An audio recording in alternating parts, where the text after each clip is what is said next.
L'Assemblée générale de l'Organisation des Nations unies se compose de représentants de chaque pays membre. Le 10 décembre 1948, motivé entre autres par les abus du second conflit mondial, cette assemblée adopte, à Paris, un texte de convention établissant les droits fondamentaux de tout individu, la Déclaration universelle des droits de l'homme. Inchangée et toujours valable, ce n'est pas un traité international, mais bien une déclaration d'intention de s'y conformer de la part de chaque nation y souscrivant. Déclaration universelle des droits de l'homme. Préambule. Considérant que la reconnaissance de la dignité inhérente à tous les membres de la famille humaine et de leurs droits égaux et inaliénables constitue le fondement de la liberté, de la justice et de la paix dans le monde, considérant que la méconnaissance et le mépris des droits de l'homme ont conduit à des actes de barbarie qui révoltent la conscience de l'humanité et que l'avènement d'un monde où les êtres humains seront libres de parler et de croire, libérés de la terreur et de la misère, a été proclamé comme la plus haute aspiration de l'homme, considérant qu'il est essentiel que les droits de l'homme soient protégés par un régime de droit pour que l'homme ne soit pas contraint en suprême recours à la révolte contre la tyrannie et l'oppression, considérant qu'il est essentiel d'encourager le développement de relations amicales entre nations, considérant que dans la charte, les peuples des Nations Unies ont proclamé à nouveau leur foi dans les droits fondamentaux de l'homme, dans la dignité et la valeur de la personne humaine, dans l'égalité des droits des hommes et des femmes, et qu'ils se sont déclarés résolus à favoriser le progrès social et à instaurer de meilleures conditions de vie dans une liberté plus grande, considérant que les États membres se sont engagés à assurer, en coopération avec l'Organisation des Nations Unies, le respect universel et effectif des droits de l'homme et des libertés fondamentales, considérant qu'une conception commune de ces droits et libertés est de la plus haute importance pour remplir pleinement cet engagement, l'Assemblée générale proclame la présente Déclaration universelle des droits de l'homme comme l'idéal commun à atteindre par tous les peuples et toutes les nations, afin que tous les individus et tous les organes de la société ayant cette déclaration constamment à l'esprit s'efforcent, par l'enseignement et l'éducation, de développer le respect de ces droits et libertés et d'en assurer, par des mesures progressives d'ordre national et international, la reconnaissance et l'application universelle et effective,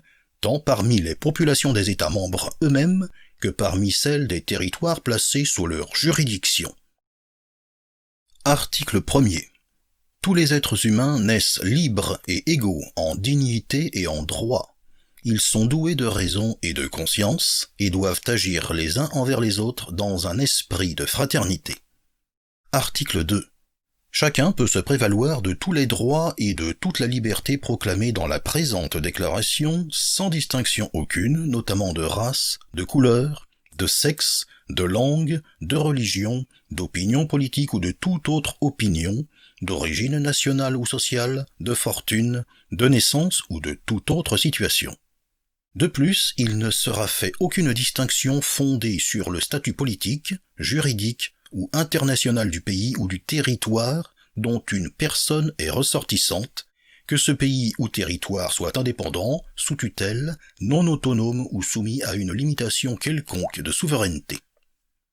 Article 3. Tout individu a droit à la vie, à la liberté et à la sûreté de sa personne. Article 4. Nul ne sera tenu en esclavage ni en servitude. L'esclavage et la traite des esclaves sont interdits sous toutes leurs formes. Article 5. Nul ne sera soumis à la torture ni à des peines ou traitements cruels, inhumains ou dégradants. Article 6. Chacun a le droit à la reconnaissance en tout lieu de sa personnalité juridique. Article 7. Tous sont égaux devant la loi et ont droit sans distinction à une égale protection de la loi. Tous ont droit à une protection égale contre toute discrimination qui violerait la présente déclaration et contre toute provocation à une telle discrimination. Article 8. Toute personne a droit à un recours effectif devant les juridictions nationales compétentes contre les actes violant les droits fondamentaux qui lui sont reconnus par la Constitution ou par la loi. Article 9. Nul ne peut être arbitrairement arrêté, détenu ni exilé. Article 10. Toute personne a droit en pleine égalité à ce que sa cause soit entendue équitablement et publiquement par un tribunal indépendant et impartial qui décidera, soit de ses droits et obligations, soit du bien fondé de toute accusation en matière pénale dirigée contre elle. Article 11. 1. Toute personne accusée d'un acte délictueux est présumée innocente jusqu'à ce que sa culpabilité ait été légalement établie au cours d'un procès public où toutes les garanties nécessaires à sa défense lui auront été assurées. 2. Nul ne sera condamné pour des actions ou omissions qui, au moment où elles ont été commises, ne constituaient pas un acte délictueux d'après le droit national ou international. De même, il ne sera infligé aucune peine plus forte que celle qui était applicable au moment où l'acte délictueux a été commis. Article 12. Nul ne sera l'objet d'immixtion arbitraire dans sa vie privée, sa famille, son domicile ou sa correspondance, ni d'atteinte à son honneur et à sa réputation. Toute personne a droit à la protection de la loi contre de telles immixtions ou de telles atteintes. Article 13. 1. Toute personne a le droit de circuler librement et de choisir sa résidence à l'intérieur d'un État. 2. Toute personne a le droit de quitter tout pays, y compris le sien, et de revenir dans son pays. Article 14. 1. Devant la persécution, toute personne a le droit de chercher asile et de bénéficier de l'asile en d'autres pays. 2. Ce droit ne peut être invoqué dans le cas de poursuites réellement fondées sur un crime de droit commun ou sur des agissements contraires aux buts et aux principes des Nations Unies. Article 15. 1. Tout individu a droit à une nationalité. 2. Nul ne peut être arbitrairement privé de sa nationalité ni du droit de changer de nationalité. Article 16. 1.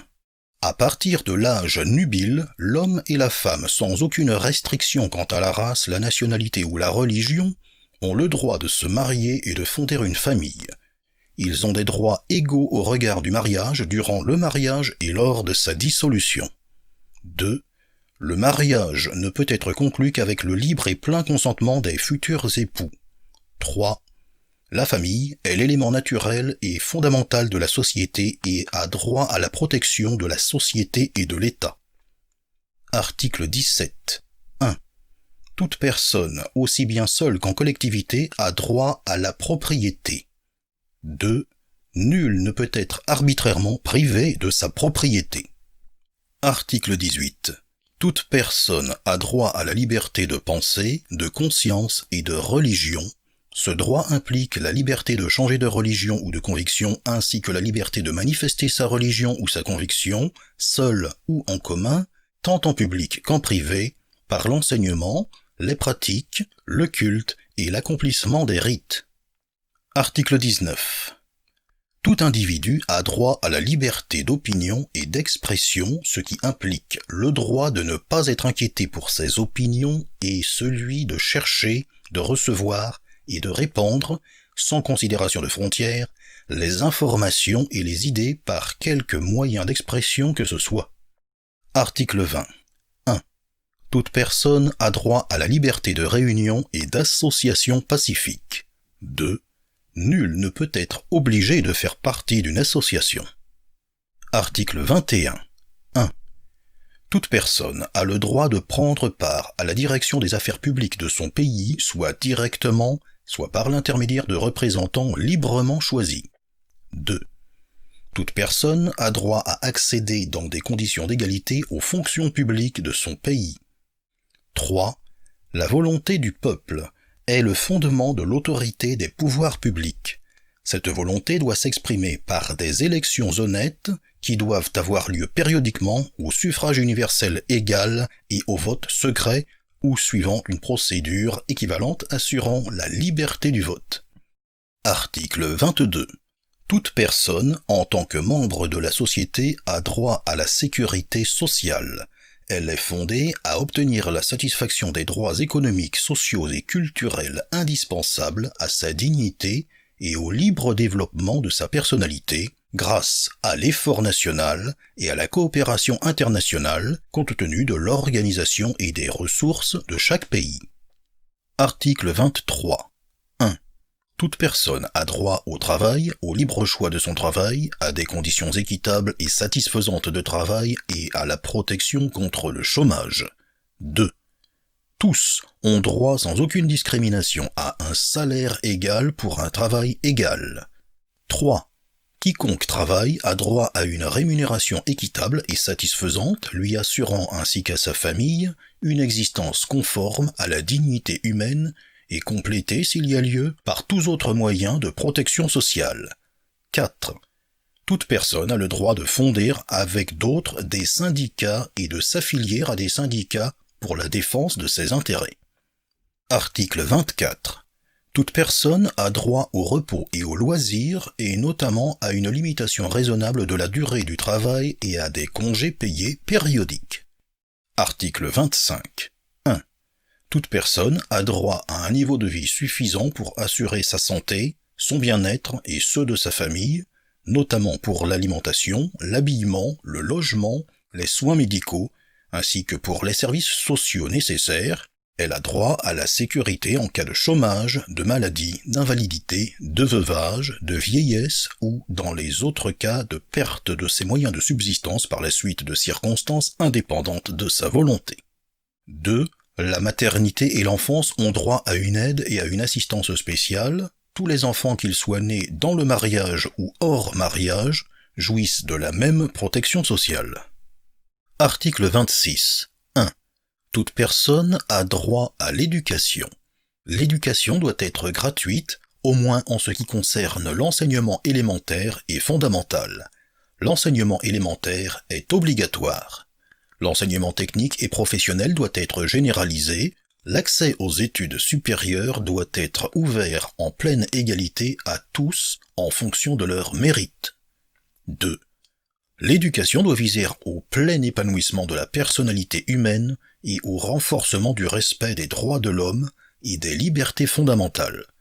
Elle doit favoriser la compréhension, la tolérance et l'amitié entre toutes les nations et tous les groupes raciaux ou religieux, ainsi que le développement des activités des Nations Unies pour le maintien de la paix. 3.